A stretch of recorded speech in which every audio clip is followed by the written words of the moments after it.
நர்சுமா, ஏமா எங்க அண்ணனுக்கு ஒண்ணும் ஆபத்து இல்லையே? டாக்டர்களால முடிஞ்ச அளவு கவனிச்சிருக்கிறாங்க. அப்புறம் கடவுள் செயல்.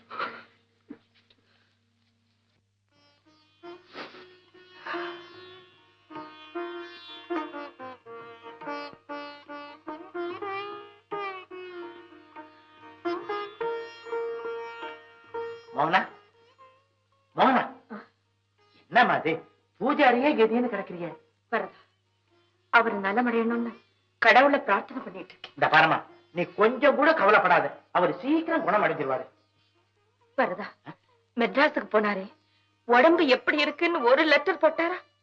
அப்பா, ரொம்ப கல்லு மனசு அவருக்கு.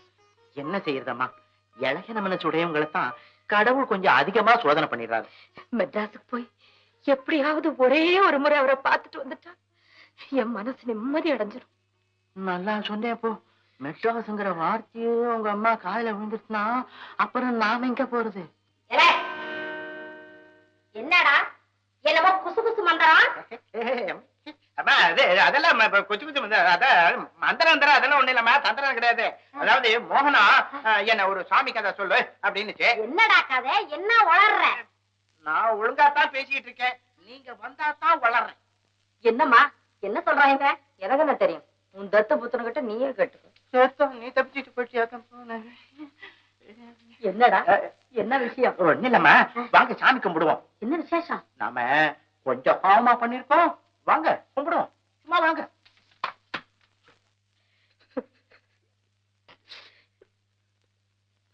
தம்பி, நான் தான் பொழைச்சுக்கிட்டேனடா, ஏன் என்ன அழுகுற? எப்படி ஒண்ணு, உங்க நல்ல மனசுக்கும் எங்க எல்லாருடைய பிரார்த்தனைக்கும் நீங்க பொழைச்சுக்கிட்டீங்க. ஆனா ஏதாவது ஒண்ணு ஆயிப்பு இருந்துச்சுன்னா கலைஞனுடைய உயிரை கடவுள் அவ்வளவு சுலபமா எடுத்துக்க மாட்டார் தம்பி. எப்படியோ உங்களையும் காப்பாத்தி கடவுள் எங்களையும் வாழ வச்சாரு, அது போதும். என்ன தொண தொணன்னு பேசி பிராணனை வாங்குற தம்பி, ஓய்வு எடுத்துக்கிட்டோம், நம்ம வெளியே போய் உட்காருவோம். வெளியிலயா? அங்க எல்லாரும் சும்மாவா இருக்கிறீங்க? அண்ணே, இவங்களை எல்லாம் கொஞ்சம் கண்டிச்சு வைங்க அண்ணே. இது ஆஸ்பத்திரியாவே நினைக்கிறது இல்ல, ஒரே ஆட்ட கட்சி. அதுலயும் நம்ம முத்ரா கண்ணா இருக்காங்கல்ல, அப்பப்பா.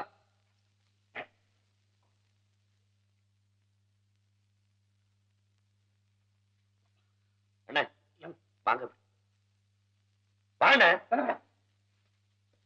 வாங்க வாங்க, உட்காருங்க உட்காருங்க. உடம்பு எப்படி இருக்கு? நல்லா தனி இடம் கொடுத்து சும்மா இருங்கன்னா இருக்க மாட்டீங்களா? ராத்திரி ஒரே புலம்பலாம. எங்க போனீங்க? என்ன குடிச்சீங்க? அப்படி ஒண்ணும் குடிக்கல தம்பி, தூக்கம் வரல, அப்படியே நாளைக்கு வெளியே வச்சோம். ஒரே பனியாச்சா, அதுல வயரும் சரியில்லை. ஒரு கடை பக்கம் போய் ஒரு சிங்கர் பீர் கொடுறான்னு படுபாவி பையன், அவன் எதையோ உடைச்சு ஊத்துனான். பித்த உடம்பாச்சா, தாங்கல, தூக்கிடுச்சு. என்ன சத்தம்? இப்படி பேஷண்ட சுத்தி உட்கார்ந்து பேசிக்கிட்டு இருக்க கூடாதுன்னு எத்தனை தடவை சொல்லியிருக்கேன். அண்ணா, ஏன் உயிரை வாங்குறீங்க? பேச வெளியே போய் உட்காருங்க. இந்த பாருங்க, நீங்க சத்தம் போட்டு ஸ்ட்ரெயின் பண்ணிக்காதீங்க, அவங்கள நான் கவனிச்சுக்கிறேன்.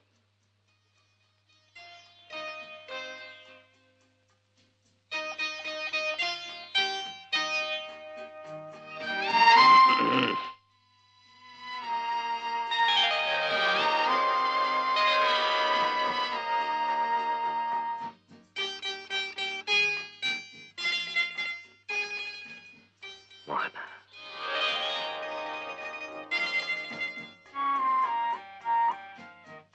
குடும்பம் நீங்க பேசாம படுத்துக்கங்க.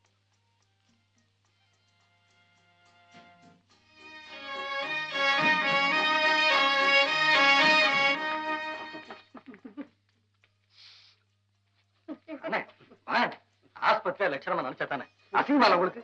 உட்காருங்க, வயசு மட்டும் ஆகும். மாத்திரை கொடுமா, நான் சாப்பிடுறேன். உங்களை கவனிக்கதானே நான் இருக்கேன், நீங்க ஏன் அவஸ்தைப்படுறீங்க?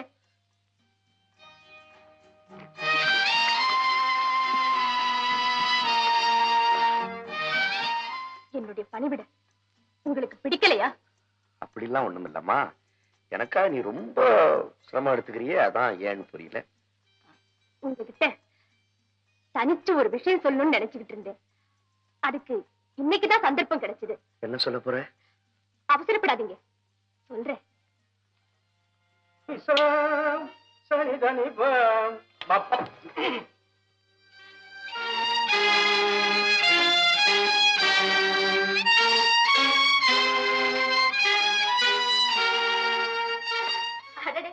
ஏன் இங்க வந்து நின்னுட்டு இருக்கீங்க?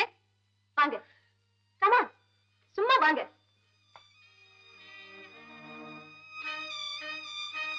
உட்காருங்க. மேரி, உன்னுடைய செய்கை எல்லாம் பார்த்தா எனக்கு பயமா இருக்கு. பயப்படாதீங்க, உட்காருங்க. ஏன் இப்படி உங்களுக்கு வேர்க்குது? உன்னை பத்தி என் மனசுல உள்ள பயம் வேர்வையா வெளியே வருது. பயமா? ஆமா, நான் உங்களை ஒண்ணு கேக்குறேன். உங்களுக்கு முடியாத நிலையில இருக்கும்போது என்னுடைய உபசரணைக்கெல்லாம் நீங்க மறுப்பே சொல்லல. இப்ப எழுந்து நடமாடுற நிலைக்கு வந்தவுடனே என்னுடைய பணிவிடைகள் எல்லாம் வெறுப்பாவே பார்க்கிறீங்களே, ஏன்? மேரி, உன்னுடைய பணிவிடைக்கு ஒரு எல்லை உண்டு. நீ அதையெல்லாம் மீறி என்கிட்ட நெருங்கி பழகிறது எனக்கு பிடிக்கல. ஏன், நான் உங்களை காதலிக்கிறேன்னு முடிவு கட்டிட்டீங்களா? மேரி, நான் சொல்றதை கவனமா கேளுங்க. எங்க அப்பா சர்ச்சில பியானோ வாசிக்கிறவர். அவரும் ஒரு பெரிய சங்கீத மேதன். சண்முக சுந்தரம்னு ஒரு நாதஸ்வர வித்வான் ஆபத்தான நிலையில எங்க ஆஸ்பத்திரியில அட்மிட் ஆயிருக்காருன்னு அவர்கிட்ட சொன்னேன். உங்க பேரை கேட்ட உடனே எங்க அப்பா ஒரு நிமிஷம் எழுந்து உட்கார்ந்தார். நாதத்துக்கே சக்கரவர்த்தியமா அவருன்னு உங்களை அளவுக்கு மீறி பாராட்டினார்.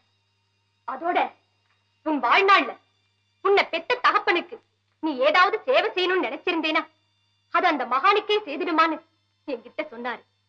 அந்த அளவுக்கு அவர் உங்களை புகழ்ந்ததை கேட்டதுக்கு அப்புறம் என்ன பெத்த தகப்பனை விட உங்களை ஒரு தெய்வமா மதிச்சு நான் சேவை செய்துக்கிட்டு வரேன். நீங்க என்னடான்னா என்னை எவ்வளவு சாதாரணமா நினைச்சிட்டீங்க.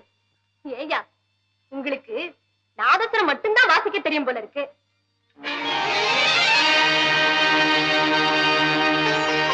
மேரி, மேரி, இது உன் கையில்லம்மா, காலுன்னு நினைச்சுக்க. நீ என்னை விட சின்ன பொண்ணு இருந்தாலும் என்ன ஒரு குழந்தைய நினைச்சு மன்னிச்சிடுமா. நீ சொன்னது உண்மைதான். எனக்கு நாதஸ்வரம் மட்டும்தான் வாசிக்க தெரியும். நாட்டுல நல்லது எது கெட்டது எதுன்னு தெரிஞ்சுக்காம கிணத்து தவளையாவே வாழ்ந்துட்டேன். நான் இதுவரைக்கும் அனாதைய நினைச்சுக்கிட்டு இருந்தேன். எனக்கு மேரின்னு ஒரு தங்கை இருக்கிறதா இன்னைக்கு முடிவு பண்ணிட்டேன். என்ன மன்னிச்சிடுமா, என் தவறையெல்லாம் மன்னிச்சிடுமா. நீங்க எந்த தவறும் செய்யல. நல்லா ரெஸ்ட் எடுத்துங்க. மேரி, இந்த அறையினுடைய கதவு மட்டும் நீ திறக்கல. குறுகிய எண்ணம் படைச்ச என்னுடைய இதே கதவையும் திறந்துட்டேன். அடே அப்பா, ரொம்ப வர்ணிக்கிறீங்களே. வந்துட்டீங்களா?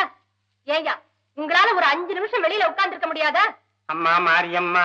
ஐயா, என் பேரு மாரியம்மா இல்ல, மேரியம்மா. அண்ணே ஞாபகத்தில் வச்சுக்கோங்க. இப்ப எங்க வந்தீங்க? வேற ஒண்ணும் இல்லம்மா, இந்த கடுகு இல்ல அந்த தண்டி ஒரு பேச்சு தம்பி கிட்ட பேசணும், அதுக்காக வந்தோம். சரி, ஒரு 5 நிமிஷம் டைம் தரேன். டாக்டர் வர நேரமாச்சு, அதுக்குள்ள பேசிட்டு போயிடணும். என்ன? சரிம்மா சரிம்மா சரிம்மா.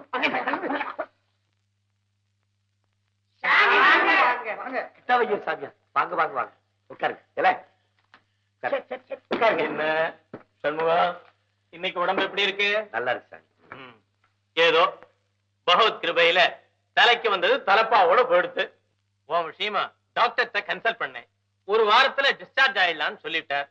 உன் சம்பந்தப்பட்ட சகல செலவுகளுக்கும் சிங்கப்புரம் மைனர் என் பேருக்கு பணத்தை அனுப்பி விட்டார். ரொம்ப சந்தோஷம் சாமி. சிங்கப்புரம் மைனர் தான் எனக்கு எதிரியா இருப்பாருன்னு நினைச்சேன். ஆனா இன்னைக்கு அவர்தான் கடவுள் மாதிரி எல்லா விதத்திலும் எனக்கு உதவி செய்யறார். அவருக்கு, உங்களுக்கு, இன்னும் எனக்காக பாடுபட்ட எல்லாருக்கும் நான் எப்படி நன்றி சொல்றதுன்னே தெரியல சார். அதெல்லாம் ஒண்ணும் வேண்டாம்ப்பா. உன்னுடைய நாதஸ்வர ஓசை இந்த உலகமெல்லாம் ஒலிக்கணும். அதுதான் எனக்கும் இந்த நாட்டுக்கும் பெருமை. எல்லாம் உங்க ஆசீர்வாதம் சார்.